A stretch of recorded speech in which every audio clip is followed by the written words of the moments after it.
Hello all, it's James Johnson, and our country is officially nuts. I mean, bonkers. I mean, is this actually happening? Am I awake? I'm pinching myself right now. I'm evidently awake, but I can't be. So the Supreme Court says half of Oklahoma belongs to Native Americans. What? The Supreme Court ruled Thursday that the eastern half of Oklahoma can now be considered Native American territory.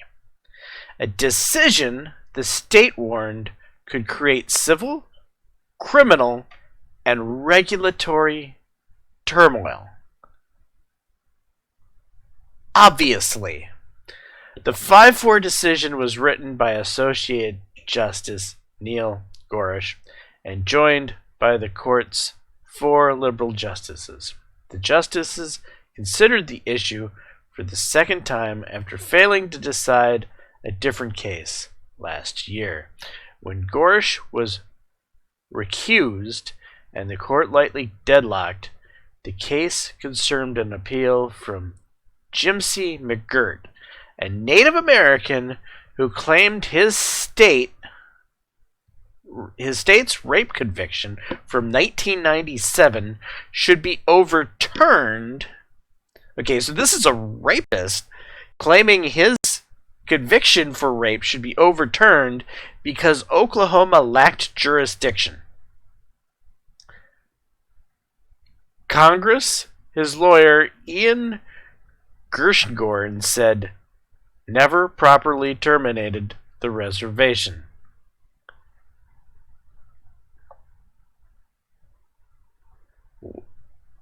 Wow.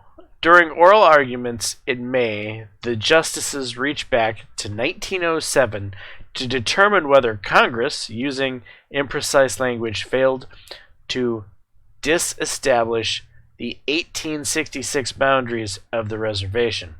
If so, virtually half of Oklahoma, home to 1.8 million residents, and including Tulsa, where President Donald Trump recently held his campaign rally amid the global pandemic,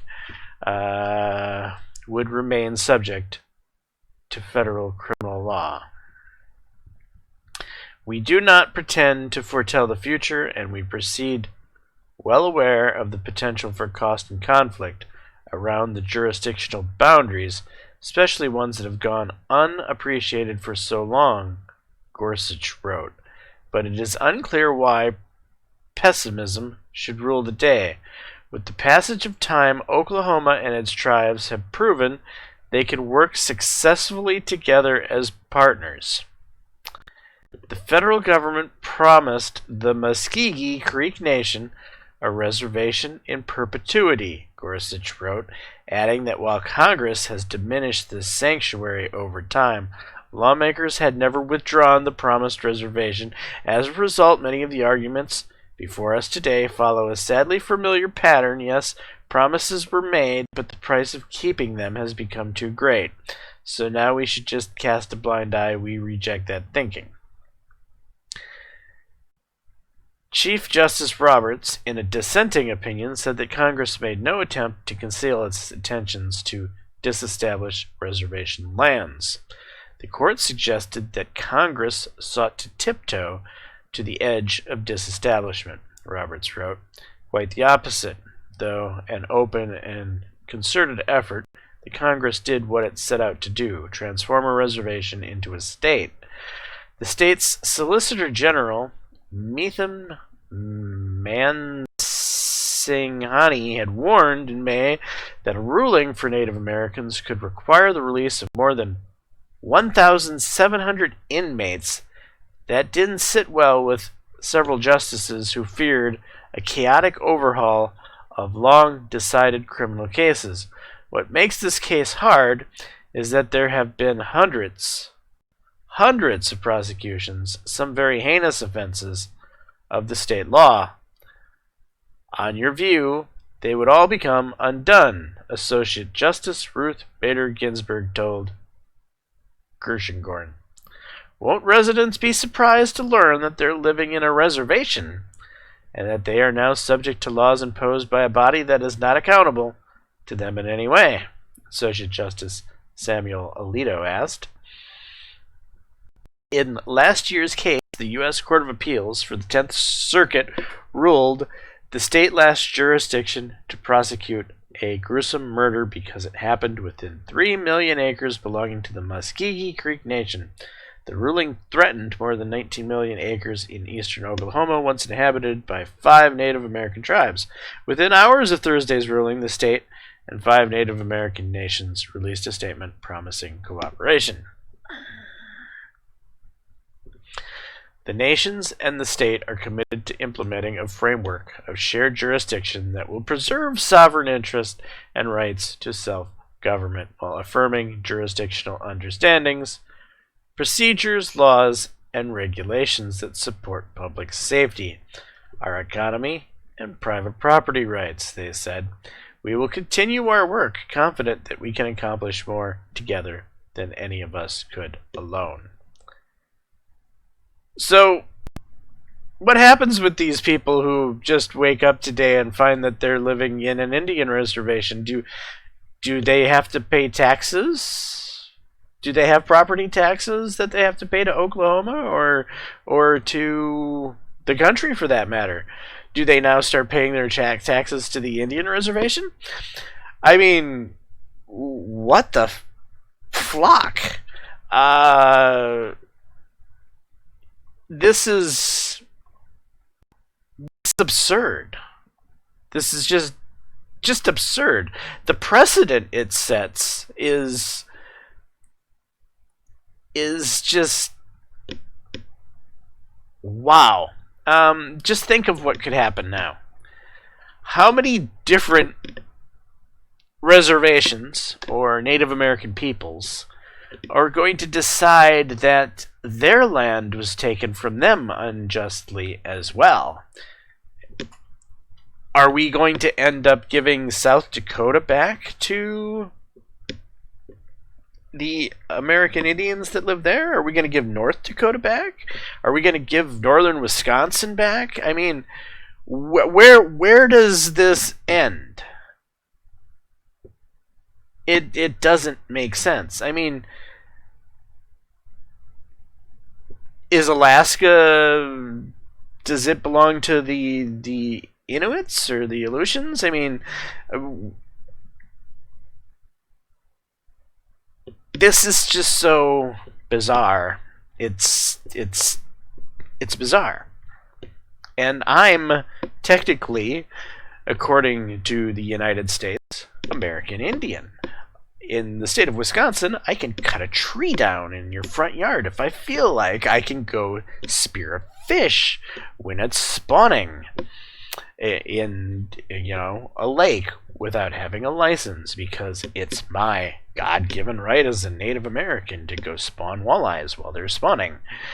I mean, it's just absurd, the rights that we have because of some DNA markers in our blood. But I don't practice that bullshit. I don't see myself as Native American, even though I technically could use this to go to college or whatnot else. It's bullshit. I'm an American. My descendants willfully and peaceably married an American. So my great grandmother or whatever was Native American, and she married a French American in Indiana, and then our bloodline from that, just became what it was. And then another member of my family on the other side was a Native American, and yeah, it's typical American stuff. It's the melting pot. We're all half We're all some strange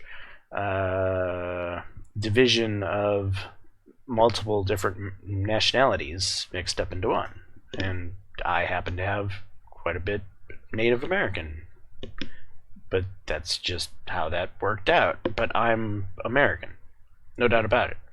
And I bring this up because there really is no such thing as a Native American anymore. You can't find a 100% pure-blood Native American living in the United States. They don't exist. And the fact that we still have these Indian reservations, well, I mean no disrespect,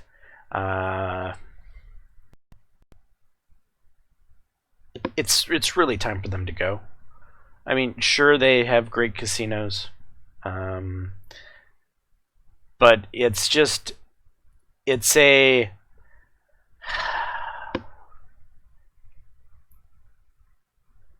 subclass of American. So they have all of